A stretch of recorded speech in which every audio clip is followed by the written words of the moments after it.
Hare Krishna. So this week, as we know in the news, we're hearing a lot about the forest fires in Australia, and it's been raging since the past September. And what has really caught the concern of many people is that many wildlife, many animals are helplessly being burned. And we see throughout the whole internet, people are really opening up their hearts to save this wildlife, and especially koalas and kangaroos. We see many videos of people posting on their social media how they're helping to rescue all these animals who are distressed by this forest fire. So it's it's an irony to see this natural side of the human being, that he's really concerned about all other living beings. And at the same time, we see a big controversy in the outlook of general people, that on one side they feel compassion towards certain living beings which are in anxiety or danger, and they try to save their lives, knowing that these are living beings, these are alive, they have emotions and feelings just like us.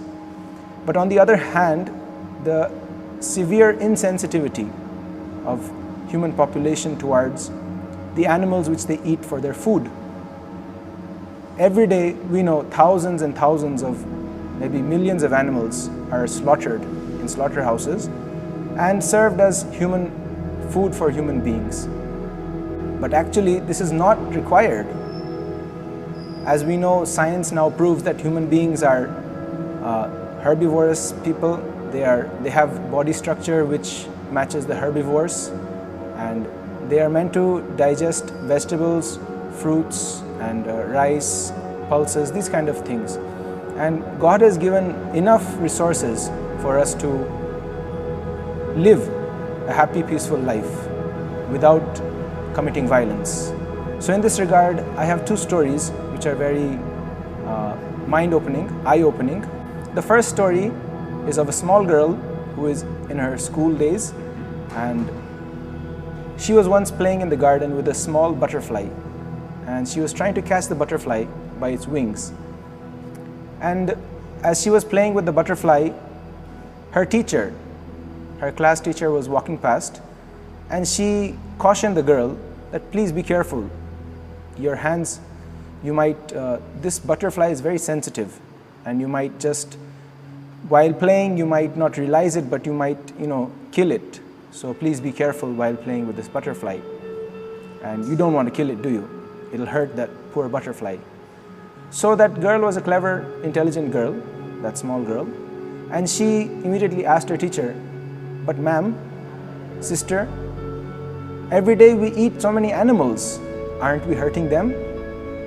And for a second, this teacher was in a thought, and she dismissed this ridiculous argument. She said, hey, don't get into all this. Just be careful, don't hurt this small butterfly. And again, whenever opportunities happened, this small girl would ask this teacher, Madam, isn't it painful for the animals which we eat? And this ma'am was she didn't have an answer. And what she did is, she failed this little student in her final exams. This isn't a made-up story, this is a true story which I've heard from somebody. And this shows that in every human being, or in every animal, in every living being, there is this feeling towards others, a feeling towards life. And we can see that in play right now in Australia, where people are really, their hearts are bleeding, their hearts are paining, seeing these poor animals being killed.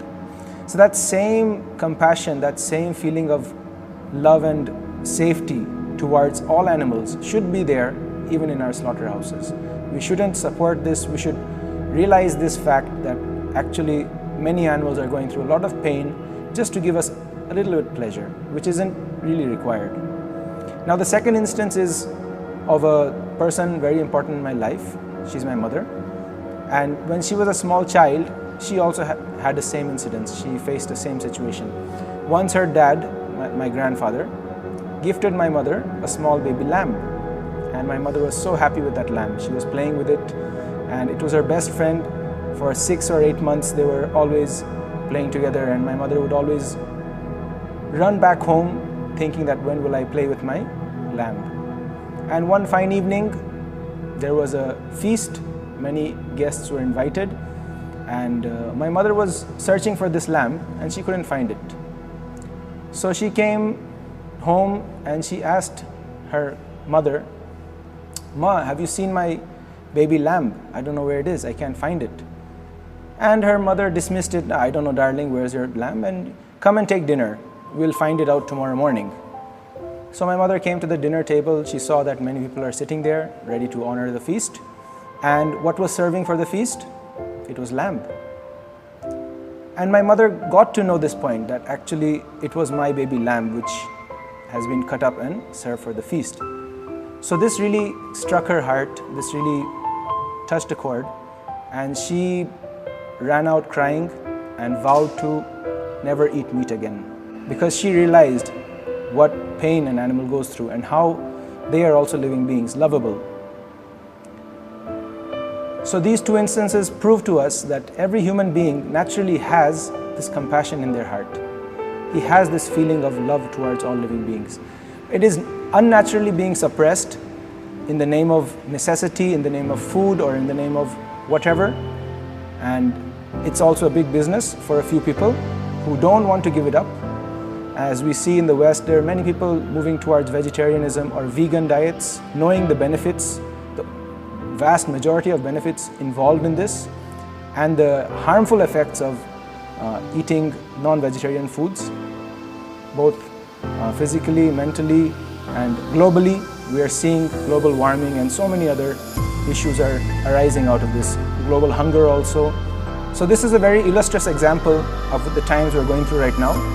As we see, people are naturally, their hearts are opening up to give shelter to these animals and to protect them and to make them feel comforted, to, get them well and back to nature. So please, let us broaden our minds, let us broaden our views to adjust this into our daily life also. When God has provided us everything required to live without causing harm to others, without causing violence. So let us try to accept this point thoughtfully and put it in practice and see how we have a much better, lovable world in the future. Thank you. Hare Krishna.